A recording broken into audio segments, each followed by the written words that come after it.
Hola a todos, bienvenidos a WhatsApp Biologies. A un nuevo vídeo sobre biología celular, donde trataremos la estructura de las procariotas y las eucariotas.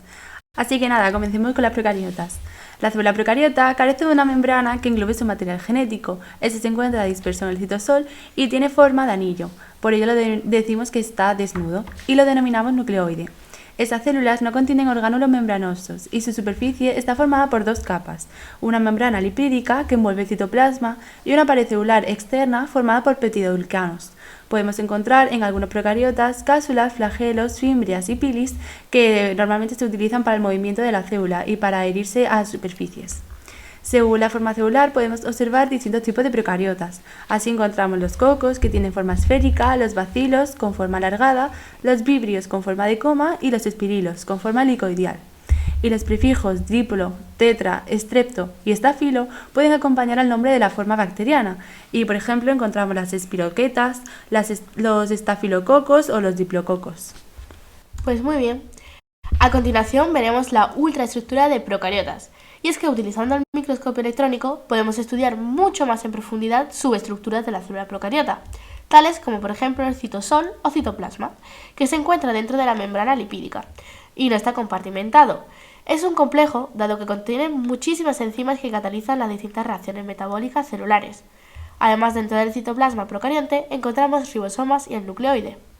Respecto a los ribosomas, son similares a los de la célula eucariota y su función es prácticamente idéntica.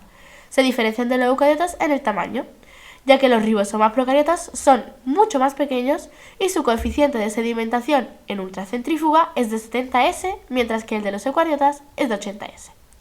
Respecto al nucleoide, está formado por una doble cadena de ADN en forma de anillo. Este anillo de ADN se asocia a unas proteínas denominadas NAP, cuya función es reguladora y estructural. Los genes procariontes se encuentran codificados de forma continua, ya que carecen de intrones.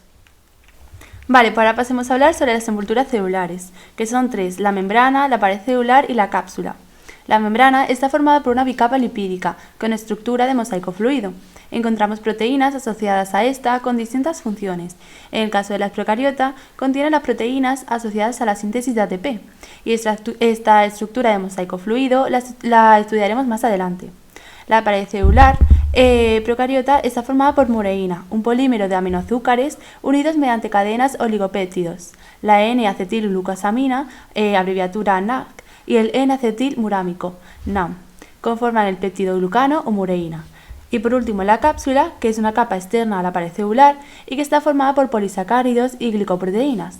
Puede faltar en algunas procariotas y su función es variada, desde almacén de nutrientes a función de fijación al sustrato o función de defensa. Bien, y a continuación mencionaremos otros medios que tiene la célula para su movimiento, tales como los flagelos, que son unas estructuras que se asemejan a un motor. Está conformado por una veintena de proteínas que forman el eje rotatorio y unas estructuras adyacentes para el movimiento de un filamento hueco, acodado en su base y con un grosor de aproximadamente 20 nanómetros. Respecto a las fimbrias, son evaginaciones de la membrana plasmática que atraviesan la pared celular y que sirven de anclaje a la célula bacteriana. Son básicas para formar biopelículas bacterianas. Respecto a la pili, es una estructura proteínica que es tubular y permite a una célula procariota inocular anillos de material genético, es decir, anillos de ADN, a otras células. La proteína de los pilis viene codificada dentro del plásmido que recibe la bacteria, de tal manera que ésta adquiere la misma capacidad de generar pilis y poder transferir estos mismos plásmidos pero a otras bacterias. Vale, y ahora nos vamos a centrar y a profundizar sobre las envolturas celulares. La membrana plasmática está formada por una bicapa lipídica, como dijimos antes, con una estructura de mosaico fluido, y encontramos proteínas asociadas a esta con distintas funciones. En el caso de la procariota, contiene las proteínas asociadas a la síntesis de ATP, pero todo esto lo dijimos antes. Otras proteínas tienen función de transporte de membrana, como por ejemplo las porinas. Por ella entran y salen sustancias que no son capaces de atravesar la MP, la membrana plasmática, por difusión. A veces encontramos invaginaciones de la membrana plasmática, los mesosomas, que se les atribuyeron funciones varias como anclaje para la replicación de ADN, procarionte, o también como pueden formar parte del complejo de tabicación en la división celular. Y por último, indicar que también podemos encontrar proteínas asociadas a la membrana con funciones como receptores de membrana o excreción de enzimas. En cuanto a la pared celular, Samia, ¿qué nos puedes decir de ella? Pues bien, la pared celular es una capa rígida exterior que evita que la célula estalle por lisis y por la alta presión osmótica del citoplasma. Además, la pared celular es la culpable de la forma de la célula. El componente fundamental es el peptidoglucano o bureína, que son derivados de polisacáridos y aminoácidos, típico de las bacterias. La pared además le confiere a la célula propiedades muy importantes, tales como la forma, resistencia en todo tipo de ambientes o incluso protección ante toxicidad. Y por último trataremos la cápsula. La cápsula es una capa externa a la pared celular, es la capa más externa de todas y está formada por polisacáridos y glicoproteínas. Pueden faltar en algunas procariotas y su función es muy variada, como desde el almacén de nutrientes a fijación de sustrato o función de defensa. También se denomina glucocálix y permite la formación de biopelículas, que son comunidades de organismos que se desarrollan en ecosistemas naturales y en procesos de infección. ¡Qué interesante, Lucía! Pues ahora te voy a mencionar un poco sobre la tinción de Gram. Vale. Pues bien, es que la tinción de Gram, las bacterias muchas veces son difíciles de clasificar y por ello se utiliza este criterio, según sean Gram positivas o Gram negativas. Esto se refiere a su capacidad de mantenerse teñidas de púrpura y se utiliza en muchos cultivos celulares científicos para identificar bacterias que causan enfermedades, ya que las gram negativas tienen una membrana externa que protege a la bacteria como antibióticos como la penicilina, mientras que sin embargo en esta imagen que podemos observar, las bacterias rosas son aquellas que realmente son las infecciosas y las patógenas. Además, también contienen en su superficie unos lipopolisacáridos que generan una respuesta inmune de inflamación en el organismo infectado. Vale, y ahora vamos a pasar a una sección que creemos que os va a ser de mucha ayuda, ya que es una típica pregunta de examen, y es cómo dibujar o identificar una célula procariota. Así que, ¿cómo podemos dibujarla, Samia? Pues bien, unos pocos tips de estudio son que tenemos que tener en cuenta principalmente que siempre nos van a dar una fotocopia. Por ello es muy importante practicar siempre con ello, pues siempre con el mismo material, con un boli o con un lápiz, pero siempre del mismo color.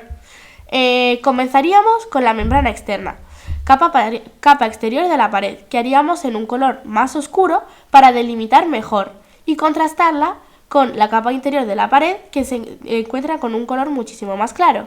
¿Qué nos dices sobre su interior de orgánulos, Lucía? Pues como en el interior encontramos el nucleoide de los ribosomas podemos dibujarlo con muchos puntitos después de la membrana celular, y en medio de toda la célula podemos dejar como un espacio en blanco y dibujar unas líneas, que eso correspondería pues al ADN procariota. Además también podemos hacer mucho juego con las intensidades. Entonces, con las diferentes intensidades del bolígrafo o el lápiz que utilicemos, podemos dibujar como más fuerte, con más intensidad los puntitos de ribosoma y dejar como en un tono claro todo el nucleoide y el ADN procariota. Además, me gustaría recalcar que concretamente, si nos percatamos de que nuestra micrografía, que es esta imagen, da la casualidad que se esté dividiendo nuestra célula, en este caso las células se dividen por fisión binaria, pues podríamos mencionar que justamente en el espacio entre ambas se está dividiendo. Y aquí encontramos otra, es más un dibujo en color que no nos serviría para el examen, pero sí podemos ver aquí todas las partes muy bien diferenciadas. Por ejemplo, aquí el nucleoide, los ribosomas, y aquí por ejemplo está el mesosoma, la invaginación de la que hablamos antes. Y pues nada, Biologies, esperemos muchísimo que os haya gustado nuestra presentación. Y si tenéis alguna duda, no olvidéis contactar con nosotros y dejarnos dudas escritas en el canal.